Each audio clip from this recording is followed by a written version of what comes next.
আর এখন তো মসজিদগুলোতে নামাজ পড়তে গিয়ে দেখি শুক্রবারে ইমাম সাহেবের খুতবা কি শুনবো, বিএনপির হলো একটু খুতবা শুনতে হয় আর জামাতের একটু খুতবা শুনতে হয়, কারণ সভাপতি বিএনপির, সেক্রেটারি জামাতের। আর ওইখানে হলো রেফারির ভূমিকা খতিব সাহেব কি বলবে যে ভাই কিছু তো বললে আমার চাকরি থাকবে না। এই হলো অবস্থা এখন মসজিদগুলো। আর যদি আমাদেরকে আপনারা জেলে করতে চান, হত্যা করতে চান, এই স্ট্র্যাটেজি দিয়ে আপনাদের বেশি কাজ হবে না।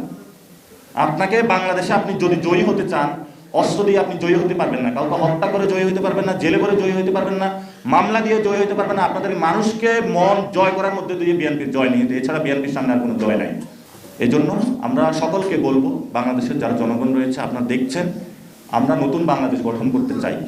এই নতুন বাংলাদেশে আমরা আপনাদের সঙ্গী হতে চাই। আমাদের সামনে আমাদেরকে ক্যারেক্টার অ্যাসাসিনেট করে অনেকরে অভিযোগ দেওয়ার চেষ্টা করা হয়েছিল যে আমরা নাকি দুর্নীতি করি। দুর্নীতিতে যারা চ্যাম্পিয়ন, গণ অভ্যুত্থানের পর আমি বলেছিলাম এক লোকে যে চাঁদাবাজি আর দুর্নীতি করেছে তারা দিয়েই তো গণভোট হওয়া সম্ভব। এত ধরনের তারা বাংলাদেশের মানুষের উপর অত্যাচার করেছে।